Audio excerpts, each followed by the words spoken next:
wanita-wanita luar biasa.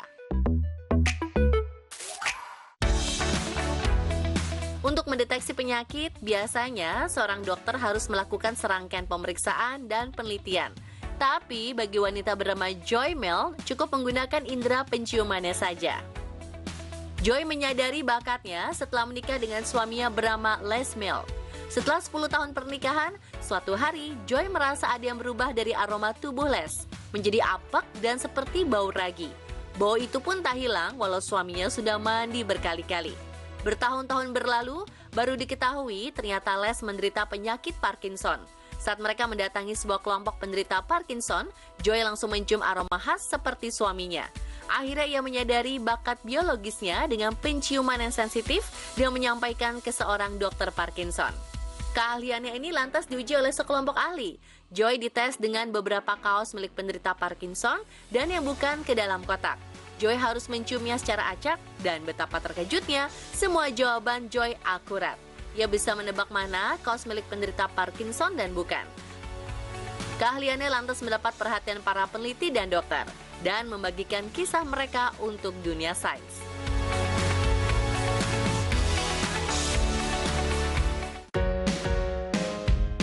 Selain indera penciuman, kekuatan super juga dimiliki oleh seorang wanita bernama Fernanda Marshall, seorang warga Brazil.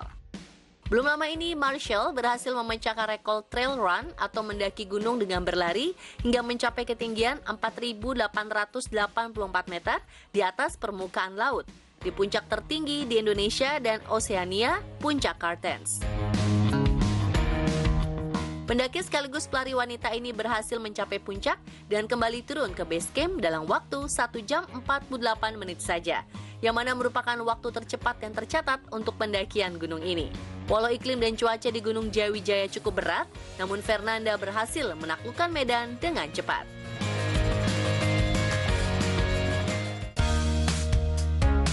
Walau tidak memiliki tubuh yang sempurna seperti Fernanda Marshall, tapi kehebatan ibu satu ini patut diapresiasi setinggi-tingginya.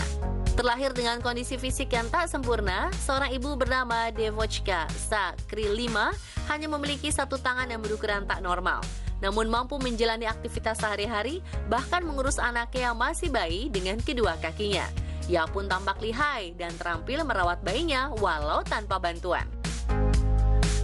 Tak hanya itu, Devochka juga merupakan seorang atlet sekaligus peserta kejuaraan para taekwondo dan berhasil menyabat beberapa penghargaan.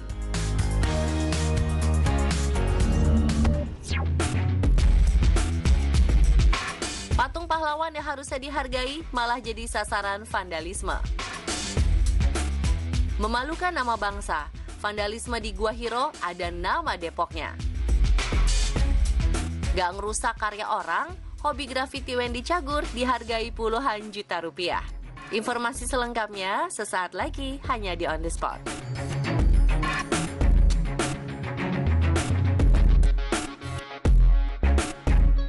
Wah, pandanya lucu banget, ya ampun. Prioritasku adalah kesuksesan. Masih soal landmark ikonik, patung Presiden ke-16 Amerika Serikat tak luput dari aksi vandalisme. Vandalisme ini dilakukan pada perayaan Hari Masyarakat Adat 2024 sebagai bentuk protes kepada Presiden Lincoln terkait eksekusi massal pada Perang Dakota tahun 1862 silam. Patung Lincoln dicoret dengan warna merah untuk melambangkan darah. Sedangkan tulisan-tulisan yang ada merupakan serangan pada mendiang Lincoln sekaligus kritik terhadap perang yang sedang berlangsung. Dilaporkan polisi belum menahan siapapun pada kasus vandalisme ini. Rupanya ini bukan kali pertama vandalisme di patung Presiden Lincoln. Pada 2022 silam, vandalisme juga terjadi di Hari Masyarakat Adat dengan seruan Free Palestine. Orang Indonesia. Bukan tanpa sebab, salah satu coretan vandalisme yang ada di dinding Gua Hiro bertuliskan kata Depok dan beberapa nama orang Indonesia. Aduh, malu-maluin aja deh.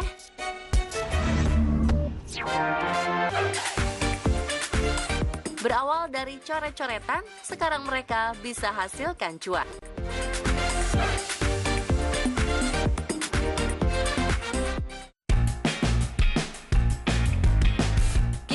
pertama datang dari ilustrator bernama Dinda Puspitasari.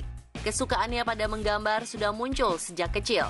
Namun langkah besar untuk menjadikan coretan-coretannya sebagai pekerjaan utama datang di waktu yang tak ia duga. Memutuskan meninggalkan pekerjaan kantoran, dari hasil coretannya ia telah bekerja sama dengan brand-brand besar seperti Victoria's Secret, brand lotion ternama, dan masih banyak lagi brand dari dalam maupun luar negeri. Mantap! Daripada bikin malu ngerusak karya orang, mending belajar seni deh, biar coretan kita bisa ngehasilin kayak gini.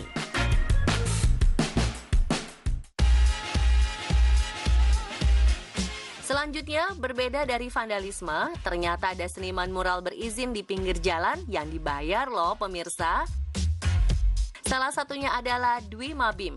Seniman Bali ini memiliki ciri khas menggambar karakter wanita menggunakan pakaian adat yang sudah ada setidaknya di 8 kabupaten Bali. Selain untuk memperindah jalanan, alasan ia menggambar wanita dengan pakaian adat adalah sebagai pengagungan bagi dewi-dewi Bali. Karena aksinya, ia kerap mendapat kerjasama dari beberapa brand untuk melakukan live gambar mural. Hebat ya! Selain seniman Bali, selebritis kenamaan Wendy Cagur juga dapat duit dari hobi grafitinya loh.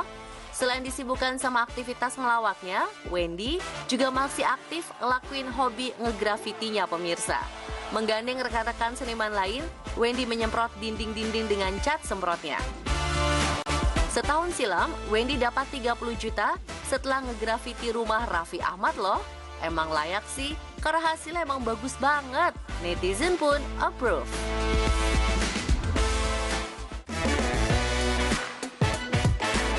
Kembali ke jalanan, kreator ini membagikan Rp350.000 untuk seniman jalanan yang terima challenge-nya. Gak kaleng-kaleng. Challenge buat seniman-seniman tersebut adalah ngelukis di media anti-mainstream. Mulai dari tas, koper, sepatu, jaket, bahkan monitor. Aksi para pelukis dilakukan secara langsung dan menarik perhatian banyak orang. Karena hasilnya bagus, pasti banyak nih next ordernya. Ini the real coret-coret yang ngehasilin cuan.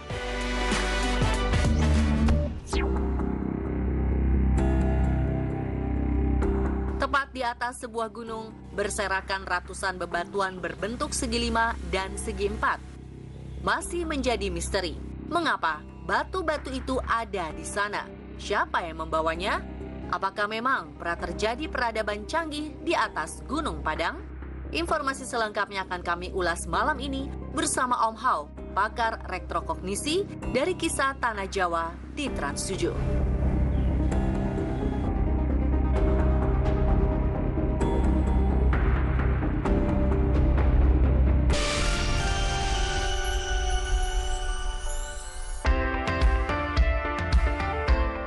Bukan untuk kaum mendang-mending, beberapa kuliner dijual dengan harga yang bikin merinding.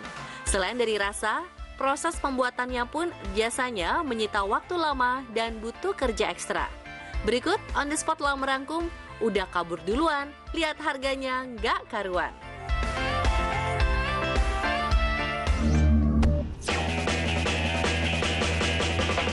Jika berjalan-jalan ke Malaysia, mungkin kalian bisa menemukan kuliner yang cukup menantang seperti kari kepala rusa ini. Sebuah restoran bernama Anwar Rusa Steakhouse menyajikan hidangan yang dari penampilannya saja sudah bikin merinding lihat tanduknya. Kari kepala rusa yang disajikan secara utuh di atas nampan dengan kuah kari ini menjadi menu utama restoran ini yang dibanderol seharga Rp600 Malaysia atau sekitar Rp2.200.000. Kepala rusanya diolah fresh dari peternakan rusa. Rasa dagingnya empuk, tekstur seratnya juga beda, yang bikin maknyusnya karena berbumbu kari dengan berlimpah rempah. Ada yang berani mencoba? Restoran ini buka dari Selasa sampai Minggu dari jam 12 siang sampai jam 12 malam. Tidak hanya kari kepala rusa, di sini juga tersedia menu daging rusa lainnya, seperti sup kepiting rusa, biryani rusa 8 lauk, nasi biryani talam rusa, nasi minyak rusa mix platter.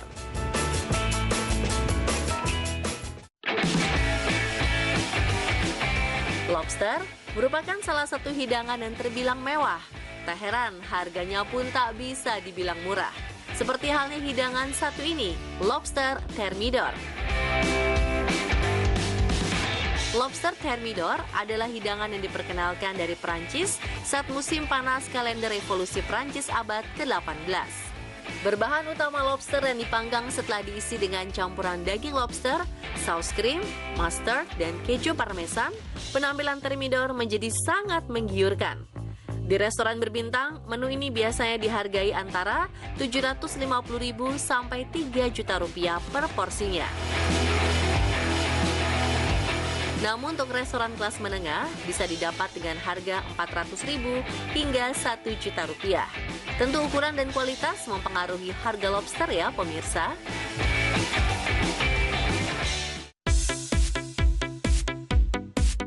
Selanjutnya ada keju langka yang menjadi keju termahal di dunia. Emang berapa sih harganya? Ini adalah keju pule. Keju yang diproduksi di Serbia dan terbuat dari susu keledai Balkan. Untuk 1 kg keju pule dibanderol seharga 15 juta rupiah. Wow, bayarnya bisa ninggal motor bebek nggak ya? Kenapa mahal? Selain spesies keledai Balkan sudah terancam punah, dalam sehari seekor keledai hanya bisa diperah susunya sebanyak 3 kali, sekitar 1-1,5 liter. Padahal untuk menjadi 1 kg keju dibutuhkan 25 liter susu keledai Balkan dengan proses yang lama. Tak heran jumlah keju ini sangat terbatas dan sangat mahal. Jadi nggak heran lagi ya sama harganya. Untuk rasa, keju ini memiliki cita rasa yang ringan, sedikit manis creamy, dan juga sangat kaya akan nutrisi.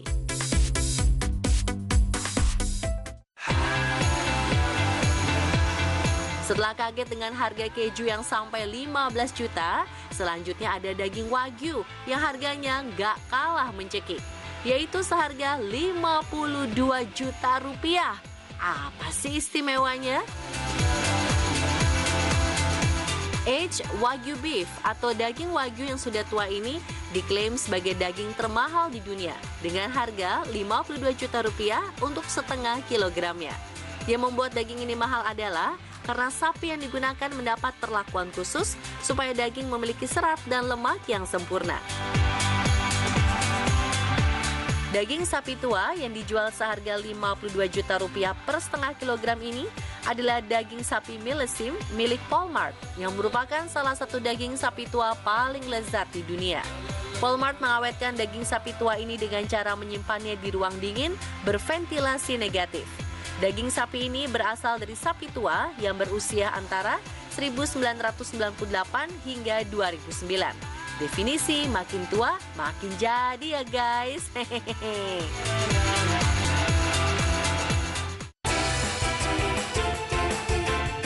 Di urutan selanjutnya, bukan lagi daging sapi yang harganya bikin dompet meringis, tapi justru datang dari buah mangga. Bagi pemirsa yang beli mangga sekilo 25.000 masih suka nawar, jangan kaget mendengar harga sepasang mangga ini. Harga dari sepasang mangga Mizayaki Tayono Tamago ini adalah $5.000 atau sekitar 81 juta rupiah. Yang berarti satu buah mangga ini memiliki harga lebih dari 40 juta. Arti dari nama Tayo no Tamago sendiri adalah telur sinar matahari. Mangga ini merupakan produk khas dari prefektur Mizayaki, Jepang, yang memiliki rasa manis dan lembut tanpa serat mirip jeli, berwarna merah cerah dan biasa digunakan sebagai hadiah spesial. Buah eksotis ini dibudidaya dengan sangat hati-hati dan melalui seleksi ketat.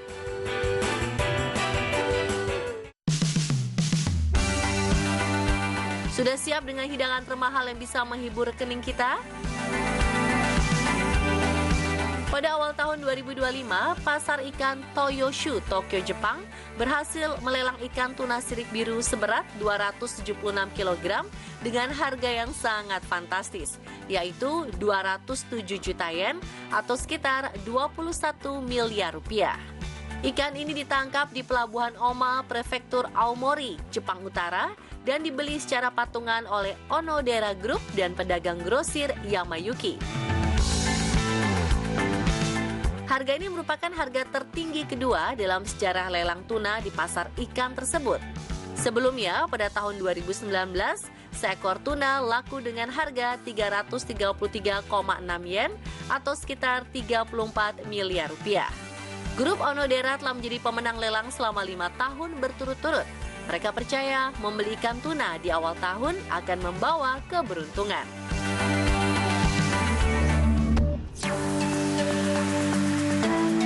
Gimana? Apakah badan sudah keringat dingin dan dompet sudah bergetar mendengar hidangan dengan harga selangit tadi?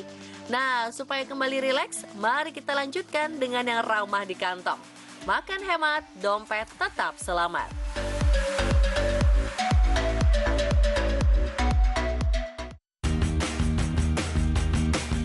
Bagaimana pencinta soto? Sepertinya kalian bisa mencoba soto ini jika sedang mampir ke Jogja. Berlokasi di Dusun Bantul Karang, Kelurahan Ringin Harjo, Kecamatan Bantul, warung soto ini berada di halaman sebuah panti asuhan dengan pemandangan hamparan sawah. Menggunakan gerabah dari tanah liat, isian dari seporsi soto ini juga nggak pelit. Apalagi harganya cuma Rp10.000 saja. Topping ayam dan sayuran serta kuah yang berlimpah sangat cocok untuk menemani sarapan. Warung soto ini juga dikelola oleh anak-anak panti. Selain untuk mendapatkan pendapatan, juga untuk melatih mereka dalam berniaga.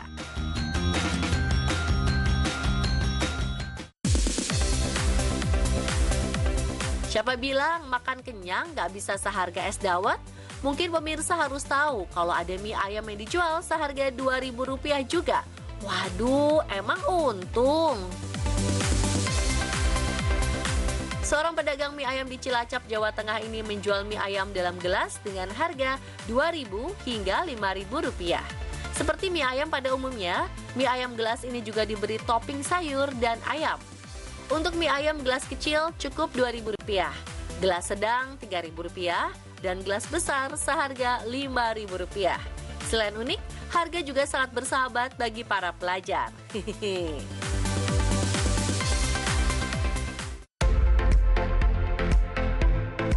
Tak berbeda jauh dengan harga mie ayam gelas, dengan uang Rp5.000 kita juga bisa dibuat kenyang jika mampir ke warung ini. Nasi Megono Cikmur yang berlokasi di Jalan Abdurrahman Wahid kilometer 1 Kalianget, Wonosobo, Jawa Tengah, viral karena selain rasanya enak, harganya juga murah meriah. Seporsi nasi Megono hanya dibanderol Rp3.000 saja. Tak lupa, kurang rasanya jika tidak ditemani tempe kemul yang juga murah meriah. Dengan uang Rp5.000, kalian sudah bisa mendapat nasi Megono, tempe kemul, dan segelas teh hangat. Walau di dalam gang, tapi warung nasi Megono Cikmur kini ramai diserbu wisatawan.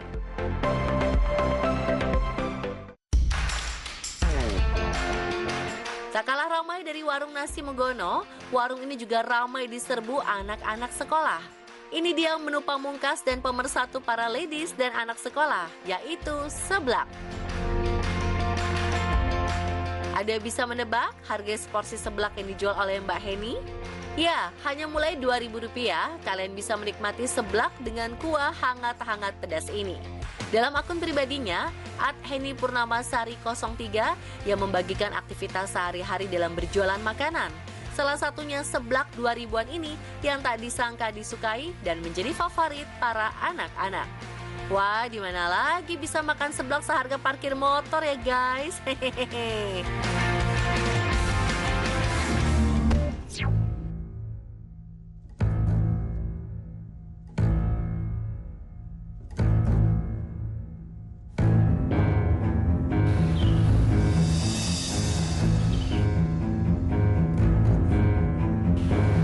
Akhirnya kita sampai juga, Om Hao. Ya, akhirnya kita sampai.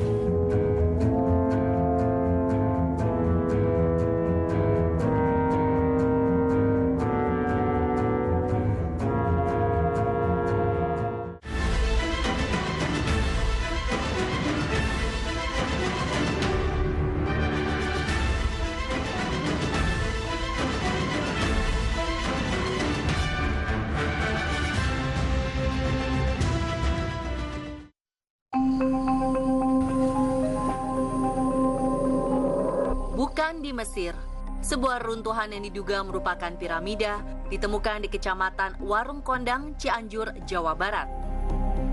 Menjadi sebuah tanda tanya, jika piramida umumnya digunakan sebagai makam para raja dan tempat penyimpanan harta karun, lalu apakah dalam Gunung Padang juga tersimpan rahasia?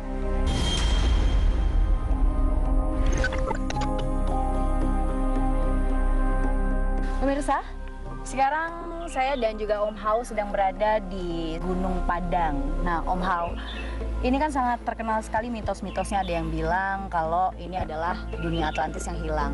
Ada yang mengatakan bahwa ini adalah piramida tertua di dunia. Kalau Om Hao sebagai pakar retrokognisi, Om Hao sendiri melihatnya seperti apa, Om Hao? Kalau yang disampaikan tadi, Atlantis misalkan itu sebatas mitos kalau saya sebut, gitu.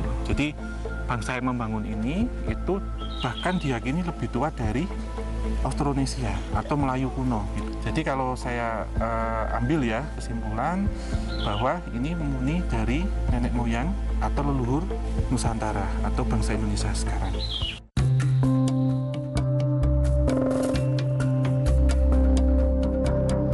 Bukan sekedar runtuhan, hamparan batu pada Gunung Padang ini seolah sedang bercerita mengenai peristiwa apa yang pernah terjadi di masa lampau. Salah satu batu paling ikonik pun mengundang Om Hao untuk melihat cerita yang ingin disampaikan oleh situs kuno ini. Kalau yang saya rasakan ya Mbak ya, tempat ini dipergunakan untuk bertapa. Jadi ada seseorang yang duduk dengan posisi bersila dan ini fungsinya untuk sembahyangan paling utama. Tetapi juga dipergunakan untuk membahas sesuatu hal, jadi bisa menjadi meja. Dan ini juga dipergunakan oleh seorang pemuka pada waktu itu. Kemudian ada seperti umatnya ya, pengikutnya itu duduk serupa, jadi bersila, gitu, menghadap ke satu titik. Kemudian mereka melakukan seperti laku semedi ataupun bertapa, itu langsung koneksi dengan Sang Pencipta. Nah, ini ada pengiringnya gitu Mbak. Selain batu yang digunakan sebagai tempat bertapa, terdapat batu ikonik lainnya yang konon dapat mengeluarkan bunyi layaknya gamelan. Apa yang membuat batu ini bisa berbeda dari batu lainnya?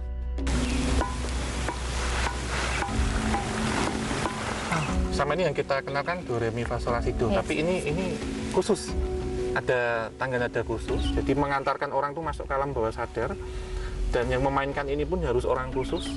Dan dalam batu ini ya, itu mengandung beberapa unsur-unsur logam-logam tertentu yang itu mungkin kalau kita kenal sekarang seperti logam-logam penyusun gamelan. Saya pernah mendengar konon katanya di sini ada kamar-kamar tersembunyi nih Om Hao. Itu benar atau enggak Om Hao? Dalam satu pembangunan itu tentunya tidak hanya satu tata ruang yang dia bentuknya itu buntu. Tetapi dalam pembangunan pasti tata ruang itu ada kamar-kamar atau ruang-ruang yang memang ditujukan untuk hal-hal tertentu. Di sini saya yakini ada, karena ini berdiri di atas vulkanik ya, bekas satu gunung api purba. Saya yakin pasti ada beberapa kandungan emas di situ. Jadi seperti harta karun yang tertimbun. Meski berlokasi di Kabupaten Cianjur, namun mengapa situs ini disebut Gunung Padang? Usut punya usut, nama Padang ternyata diambil dari bahasa Sunda yang berarti caang atau terang benderang. Bukan hanya simbolis, rupanya suasana terang benderang benar-benar dirasakan, khususnya bagi para pelaku spiritual yang hendak berdoa di atas Gunung Padang. Kang Nanang, juru pelihara Gunung Padang pun menceritakan pengalaman yang ia dan rekan-rekannya rasakan ketika berdoa di atas Gunung Padang. Kalau kita bertafakur atau ritual menghening di puncak Gunung Padang, jadi tiba-tiba ketika alam masih gelap, kita berdoa, memohon nanti dibukakan awannya, langit menjadi biru, kemudian bintang muncul, disitulah terang, dan banyak cahaya-cahaya yang berterbangan di atas langit itu kan, dan itu bisa dinikmati dengan kasat mata. Rupanya apa yang dirasakan oleh Kang Nanang juga dilihat oleh Om Hao. Melalui kemampuan retrokognisinya, Om Hao memilih satu yang diduga menjadi titik keberadaan kamar rahasia dan konon menyimpan logam mulia, bahkan menjadi sumber listrik pada masanya. Secara georadar, jadi terlihat potongan melintangnya, itu memang ada seperti potongan-potongan ataupun kamar-kamar di bawah. Berarti tempatnya ada di bawah sini yang Sekitaran sini ya, yang saya rasakan memang kurang lebihnya di sini. Dan waktu dilakukan pengeboran itu dalam kedalaman tertentu, itu seperti ditemukan atau ada seperti ruang khusus, Mbak. Secara ini dugaan dulu ya, karena ada air sebanyak puluhan ribu liter yang terserap, yang masuk. Kemudian diduga lebarnya ini kalau menurut apa yang juga saya pandang ya, itu minimal 3x4 ataupun 4x4 meter. Karena ini berdiri di atas gunung api purba, kemungkinan ataupun yang bisa saya rasakan ada unsur radioaktifnya, uranium. O235 lah kita sebutnya ya. Nah, tentunya di sini ada air tanah, muka air tanah, kemudian ada panas bumi juga. Panas bumi itu. Sehingga itu bisa menjadi reaktor alami. Ada apa nih seperti moderator nukleus ya di situ yang bisa menjadikan reaksi fisi pada unsur uranium itu, sehingga bisa menjadi ini, Mbak, hidroelektrik untuk mengalirkan listrik pada waktu itu. Ya, sehingga tempat ini sangat terang gitu. Selain memang penamaannya sendiri ya, itu kan situs Gunung Padang. Padang itu kan pengertiannya adalah terang. Kemegahan Gunung Padang rupanya tak hanya menarik perhatian para arkeolog dan geolog. Sejumlah kelompok masyarakat pun turut menyambangi Gunung Padang yang mereka percaya merupakan petilasan Prabu Siliwangi. Hubungan antara Gunung Padang dan Prabu Siliwangi kian erat, lantaran ditemukan adanya lekukan pada batu yang menyerupai senjata kujang dan tapak kaki harimau. Pada waktu itu bangsa yang ada di sini, peradaban yang ada di sini sudah mengenal logam-logam untuk senjata ataupun peralatan tajam gitu.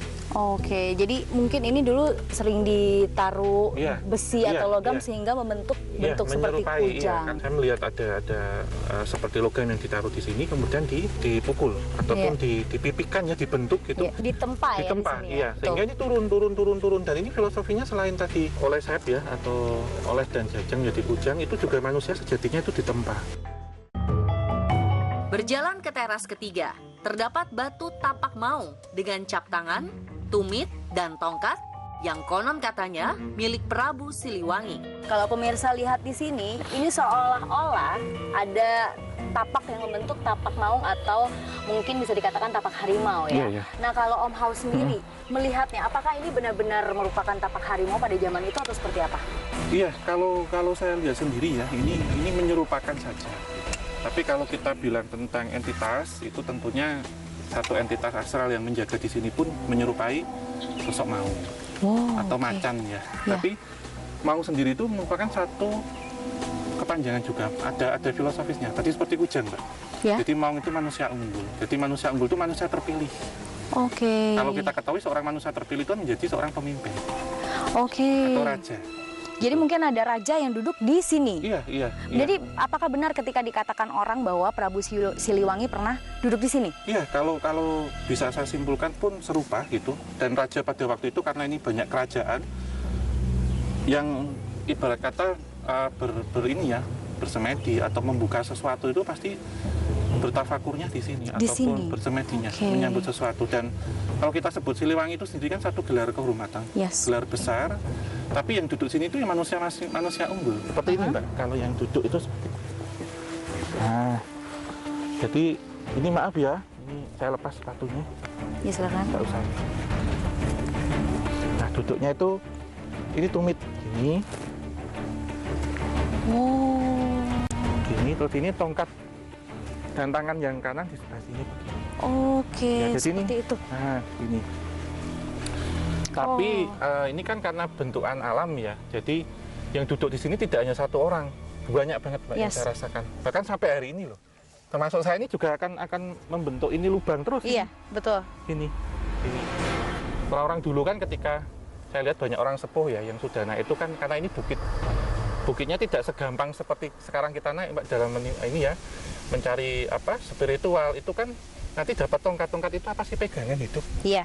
Ini filosofinya seperti itu. Wah, dan berawal dari matahari terbit itu adalah awal satu kehidupan untuk menerangi dunia gitu. Dan nama dari Gunung Padang ini pun Nagari Siang Padang. Iya. Jadi siang yang penerang. Tepat di kaki Gunung Padang, mengalir pula sebuah mata air yang bagi beberapa orang dipercaya membawa keberuntungan, mulai dari menyembuhkan penyakit hingga mendatangkan pasangan. Pada masanya, Gunung Padang yang dijadikan sebagai tempat berdoa, menjadikan sumur kahuripan ini sebagai sumber penyucian sebelum menapak naik ke atas Gunung Padang. Meski terlihat berhamburan, batu yang berserakan ini membentuk pola tersusun menyerupai altar bertingkat dan menjadi bukti adanya peradaban kuno yang pernah berlangsung di daerah ini. Terlepas dari mitos dan cerita yang ada, keindahan Gunung Padang patutlah dilestarikan agar menjadi situs arkeologi yang terus menjadi sumber ilmu bagi banyak orang.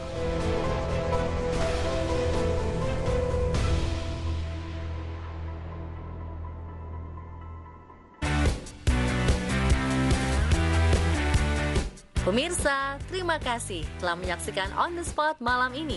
Semoga bermanfaat dan menambah wawasan ya.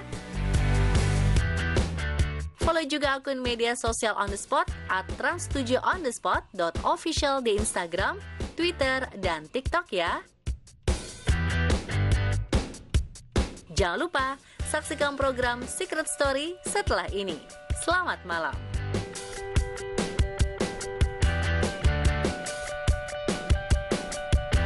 Gannya rata-rata mengeluhkan hal yang